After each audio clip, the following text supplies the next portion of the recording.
Hallelujah, praise the Lord, thank you Jesus, praise the Lord, hallelujah. प्रभु यीशु मसीह के मधुर नाम में आप सभी लोगों को सलाम हो। और खुदावन हमारा बहुत मेहरबान है। मेरे प्रिय भाई बहनों, जैसे कि परमेश्वर हमें ताकत और कुव्वत देता है, परमेश्वर हमें नया बल देता है, परमेश्वर हमें आत्मिक रूप से मजबूत करता है।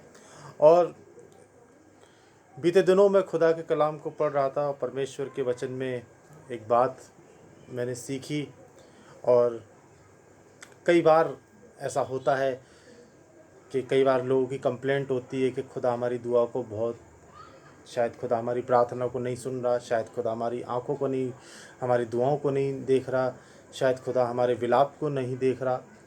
लेकिन परमेश्वर हमारी दुआओं को कबूल भी करता है। परमेश्वर हमारी प्रार्थना को भी सुनता है, वो हमारे विलाप को भी देखता है, वो हमारे भटकने को भी देखता है। और अगर आज बहुत से लोग की प्रार्थना नहीं सुनी जा रही, बहुत से लोगों की फरियाद उस खुदा तक नहीं पहुंच रही, तो उस काम के लिए मुझे अपने आप को और आपको अपने आप को तैयार करना पड़ेगा। खुदावन के कलाम में लिखा हुआ है, प्रकाशित वाक्य की पुस्तक है और उसका 19वां अध्याय मेरे संग आप निकालें। और उसके 7वें पद में एक बात बहुत अच्छी रीति से लिखी हुई है। मैं आपके सामने खुदावन के कलाम को पढ़ रहा हूँ। आओ हम आनंदित और मगन हों और उसकी स्तुति करें, क्योंकि मेमने का विवाह आ पहुँचा है और उसकी दुल्हन ने अपने आप को तैयार कर लिया है। हालेलुया। बाइबल में लिखा है कि आओ हम आनंदित और मगन हों। अक्सर आनंदित होने के कई बार बहुत से कारण होते हैं, मगन होने के कई बार बहुत से कारण होते हैं। और लेकिन हमें और आपको यहाँ पर रूहानी रूप से, आत्मिक रूप से आपको और मेरे को प्रभु में मगन होना है। और अक्सर आप देखिए, जब किसी के घर में शादी होती है तो लोग बड़ी खुशियाँ मनाते हैं। जब कोई मकान ख़रीदता है तब लोग खुशियाँ मनाते हैं। जब किसी के घर में औलाद पैदा होती है तब लोग आनंदित और मगन होते हैं। लेकिन यहाँ पर परमेश्वर का वचन बता रहा है कि आओ हम आनंदित और मगन हों और उसके नाम की स्तुति करें, क्योंकि मेमने का ब्याह आ पहुंचा है, उसकी दुल्हन ने अपने आप को तैयार कर लिया है। हालेलुया।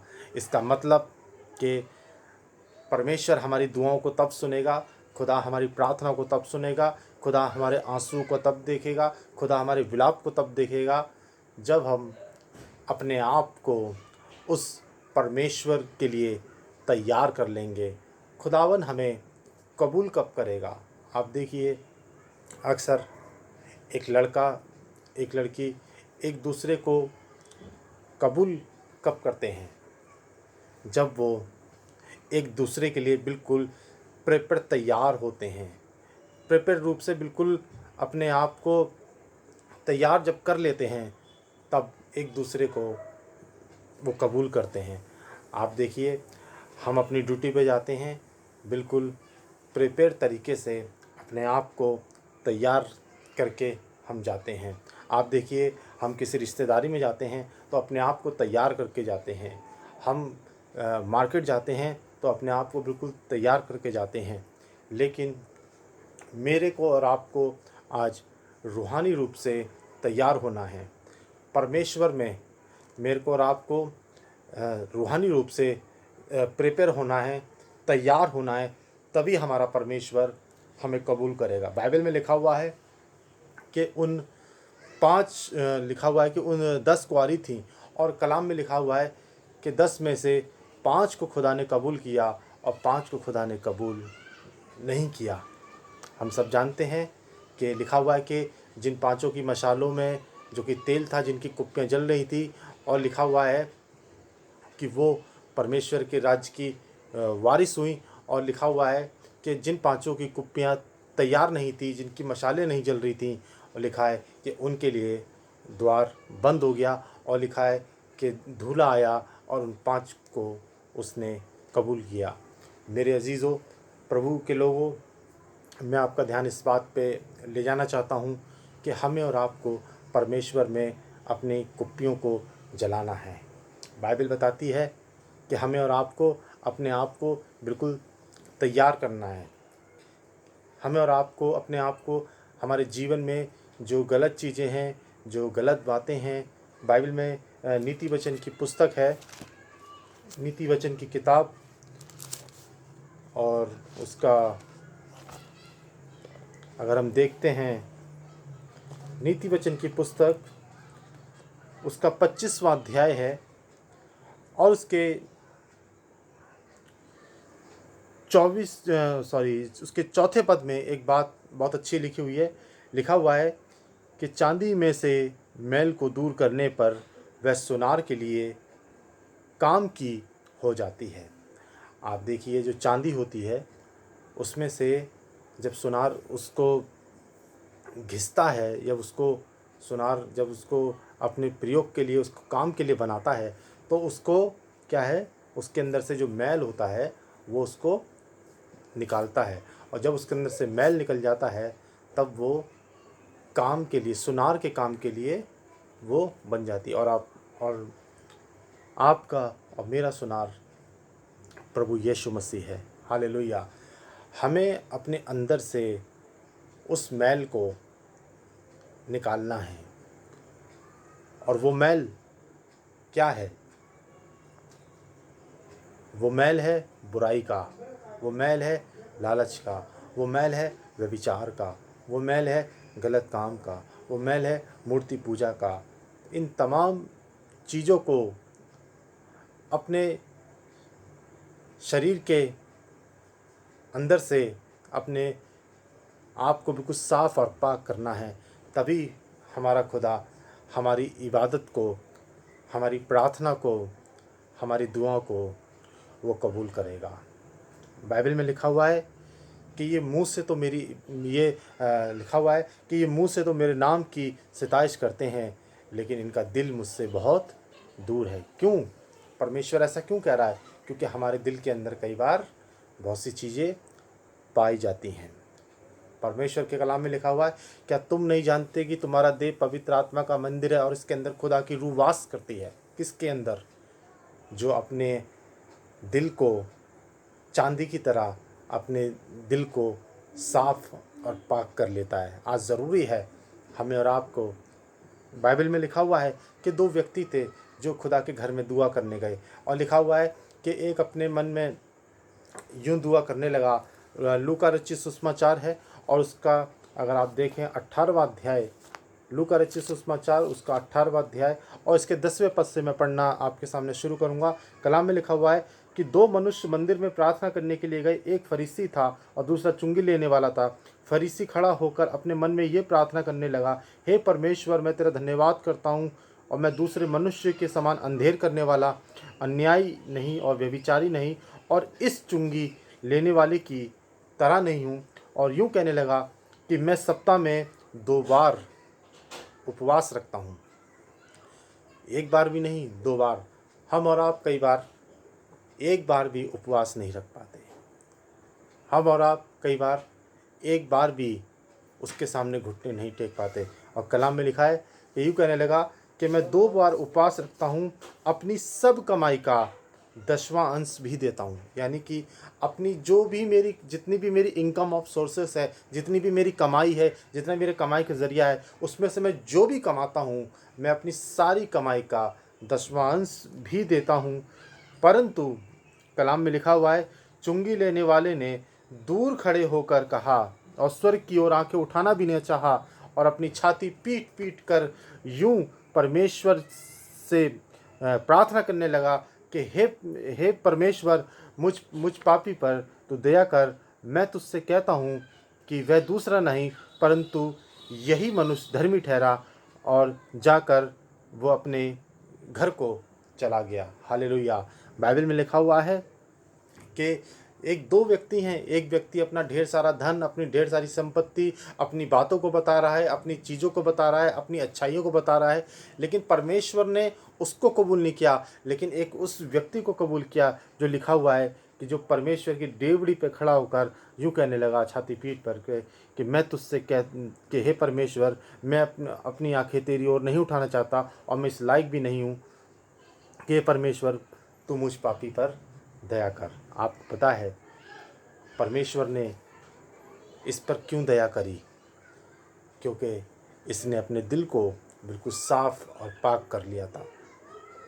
इसने अपने दिल को परमेश्वर की ओर लगा लिया था और खुदा ने इसको कबूल किया। बाइबल में लिखा हुआ है, परमेश्वर के वचन में लिखा हुआ है कि दो भाई थे जिनका नाम था कैन और हाबिल। बाइबल बताती है कि खुदा बाप ने कैन की भेंट को कबूल नहीं किया, लेकिन हाबिल की जो भेंट थी उसको खुदा ने कबूल किया। वाई? क्यों? क्योंकि कलाम बताता है क्योंकि कैन का जो मन था वो साफ नहीं था। कैन का जो मन के अंदर बुराई थी, कैन के मन के अंदर लालच थी, कैन के मन के अंदर जो कि अपने भाई के प्रति जो कि नफ़रत थी, इसलिए परमेश्वर ने उसकी जो कि भेंट को कबूल नहीं किया, लेकिन खुदा ने हाबिल की भेंट को कबूल किया। वाई? क्यों? क्योंकि उसने अपने आप को बिल्कुल तैयार किया था परमेश्वर के मुताबिक। मेरे अजीज़ों, कई बार इम्पॉर्टेंट ये नहीं है कि हम कितना धन परमेश्वर के लिए ला रहे हैं, इम्पॉर्टेंट ये नहीं है हम कितनी घंटे बैठ के उसके सामने प्रार्थना कर रहे हैं, हम कैसे उसके प्रार्थना कर रहे हैं, हम महीने में कितनी बार चर्च जा रहे हैं, इम्पॉर्टेंट ये नहीं है। लेकिन इम्पॉर्टेंट बात यह है, क्या हमने अपने आप को परमेश्वर के मुताबिक तैयार किया है? बाइबल में लिखा हुआ है, खुदावन के कलाम में लिखी हुई है, परमेश्वर का वचन बताता है जो कि लूका की पुस्तक उसका 7वां अध्याय, अगर आप उसके 37वें पद से अगर आप पढ़ेंगे, लूका रचित सुसमाचार उसका 7वां अध्याय और उसके 37वें पद से मैं आपके सामने पढ़ने जा रहा हूँ। और इसमें एक बात बहुत अच्छी रीति से समझाई गई है। खुदावन के कलाम में लिखा हुआ है कि उस नगर में एक पापिन स्त्री यह जानकर कि वह फरीसी के घर में भोजन करने बैठा है, संगमरमर के पात्र में इत्र लाई। और लिखा हुआ है, और उसके पाँव के पास खड़ी होकर रोती हुई उसके पाँव को आंसुओं से भिगोने लगी और अपने सिर के बालों से पोंछने लगी और उसके पाँव को बार बार चूमकर उस पर इत्र डाला। हालेलुया। बाइबल बताती है कि उसने अपने बालों से यीशु मसीह के पाँव को पोंछा और लिखा हुआ है कि उसके पाँव को चूमना ना छोड़ा। चाहे तो वो अब किसी कपड़े से भी यीशु मसीह के पाँव को पोंछ सकती थी, चाहे तो वो किसी और चीज़ से भी वो प्रभु यीशु मसीह के पाँव को पोंछ सकती थी, लेकिन उसने अपने बालों से यीशु मसीह के पाँव को पोंछा। आपको पता है बाइबल बताती है कि यीशु मसीह ने जब उस स्त्री की ओर देखा और उससे कहा, हे स्त्री, जा तेरे सारे गुनाह माफ़ हुए और आज से जहाँ जहाँ मेरे नाम का प्रचार होगा इस औरत का भी जिक्र किया जाएगा। हालेलुया।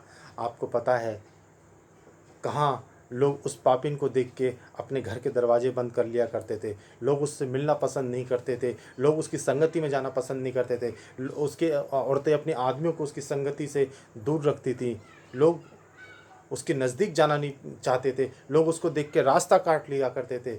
लेकिन आपको पता है दुनिया के लोगों ने उसको देख के रास्ता काटा, उसके लोगों ने उससे आंखें चुरा ली, उसके लोगों ने उससे दूरी इख्तियार कर ली, लेकिन प्रभु यीशु मसीह ने उससे दूरी इख्तियार नहीं की। प्रभु यीशु मसीह उसके पास आए और लिखा हुआ है कि उसके सारे गुनाहों को, उसके सारे पापों को उस यीशु ने माफ़ कर दिया। क्यों? क्योंकि कलाम में लिखा हुआ है, क्योंकि आसमान का और ज़मीन का कुल इख्तियार मेरे हाथ में। और लिखा हुआ है कि कलाम में लिखा हुआ है कि मनुष्य के बेटे को इस धरती पर पाप क्षमा करने का भी अधिकार है। और आपको पता है, ना तो यीशु मसीह से पहले और ना ही यीशु मसीह के बाद किसी को ये गुनाह को माफ़ करने का अधिकार मिला है, क्योंकि सिर्फ़ और सिर्फ बाइबल बताती कि यीशु मसीह को ये अधिकार मिला है कि वो लोगों के गुनाह माफ़ कर सकता है। और आपको पता है ऐसी इस औरत के अंदर क्या खासियत थी? कोई खासियत नहीं थी, लेकिन बाइबल बताती है कि इसने अपने आप को उस प्रभु के मुताबिक तैयार कर लिया। और लिखा हुआ कि आओ हम आनंदित हो और मगन हो, क्योंकि मेमने का ब्याह आ पहुंचा है। और वो मेमना यीशु मसीह है। हम और आप उसकी, यीशु मसीह की दुल्हन है। और वो दुल्हन को तभी कबूल करता है जब हम अपने आप को उसके मुताबिक तैयार करते हैं। वो हमें कबूल तभी करता है जब हम और आप अपने आप को बिल्कुल उसके मुताबिक प्रिपेयर करते हैं। जैसे जकई ने किया, उसने कहा मैं अपनी आधी संपत्ति कंगालों को देता हूँ, और किसी का नाहक ले लिया है तो उसे चौगुना फेरता हूँ। यीशु ने कहा आज ही इसी घर में उद्धार आया है। हालेलुया, आज इस घर में उद्धार आया है। आज भी बहुत से लोग जो कि उद्धार के लिए परेशान हैं, उनके जीवन में उद्धार नहीं है, उनके बिजनेस में उद्धार नहीं है, उनके घर में उद्धार नहीं है, उनके बच्चों में उद्धार नहीं है। रीज़न क्या है? रीज़न सिर्फ एक है कि उन्होंने यीशु मसीह को जाना, उन्होंने यीशु मसीह के नाम को पहचाना, उन्होंने यीशु मसीह के बातों को सुना, लेकिन उन्होंने अपने आप को यीशु मसीह के मुताबिक तैयार नहीं किया। बहुत ज़रूरी है। हम और जगह जाते हैं, अपने आप को तैयार करते हैं, हम किसी पार्टी में जाते हैं, अपने आप को तैयार करते हैं, हम अपनी किसी शॉपिंग मॉल में जाते हैं तो अपने आप को तैयार करते हैं, लेकिन कई बार हम परमेश्वर के लिए अपने आप को तैयार नहीं करते। बहुत ज़रूरी है हम अपने आप को परमेश्वर के मुताबिक तैयार करें, और हमारा खुदा हमारी प्रार्थना को वो कबूल करेगा, हमें आशीष देगा।